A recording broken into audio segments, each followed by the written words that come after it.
Abu Nawas menjadi seperti keledai yang bodoh. Pada suatu hari, Abu Nawas terlihat sibuk menyiapkan materi pelajaran untuk disampaikan kepada murid-muridnya. Setelah semuanya beres, ia pun segera berangkat menuju majelis tempat ia mengajar. Setibanya di sana, ternyata murid-muridnya sudah berkumpul di majelis menunggu kedatangan dirinya. Lalu kegiatan belajar pun langsung dimulai.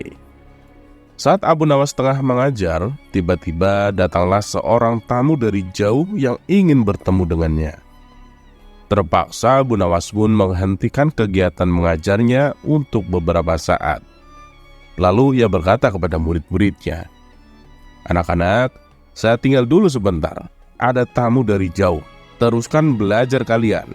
Jangan ada yang berisik," kata Abu Nawas mewanti-wanti.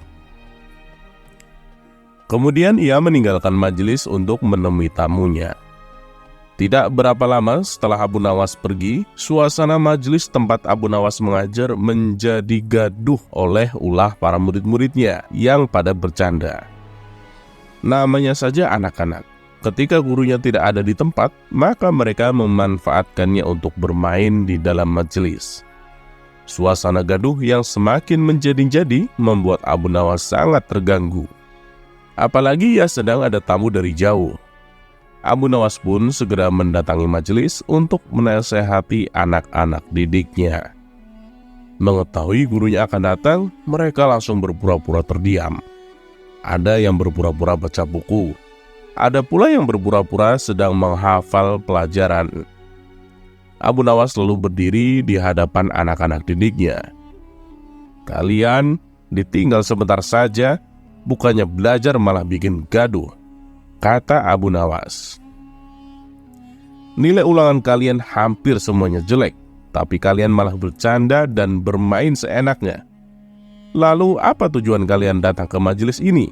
tanya Abu Nawas. Suasana pun mendadak menjadi hening. Seketika mereka semua menundukkan kepalanya, tak ada yang berani menatap Abu Nawas. "Apakah kalian ingin seperti keledai yang bodoh? Ayo, siapa di antara kalian yang ingin seperti keledai yang bodoh? Silakan maju ke depan dan berdiri," hardik Abu Nawas. Semua murid-muridnya terdiam. Mereka menatap satu sama lain seolah-olah saling menyalahkan. "Sudah, tak perlu saling menyalahkan. Saya tanya sekali lagi, siapa di antara kalian yang ingin seperti keledai yang bodoh?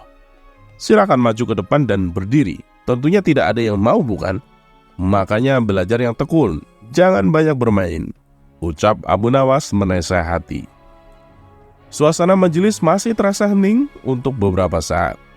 Tiba-tiba dari arah pojok ada salah satu murid yang maju ke depan dan berdiri di samping Abu Nawas. Tingkah muridnya ini membuat Abu Nawas heran. "Kamu yakin ingin seperti keledai yang bodoh?" tanya Abu Nawas. "Saya tidak mau, Tuan Guru," jawab si murid. "Kalau tidak mau, kenapa kamu maju ke depan dan berdiri?" tanya Abu Nawas kembali. "Tadi Tuan Guru kan bilang, orang yang berdiri di depan seperti keledai yang bodoh. Sedangkan yang saya lihat hanya Tuan Guru yang berdiri di depan. Saya tidak tega melihat Tuan Guru berdiri sendirian di depan. Makanya saya berdiri di sini untuk menemani Tuan Guru," kata si murid dengan polosnya. Mendengar penjelasan muridnya yang polos ini, wajah Abu Nawas langsung memerah, menahan malu. Ia baru menyadari bahwa pilihan kata-kata yang diucapkan malah kembali pada dirinya sendiri.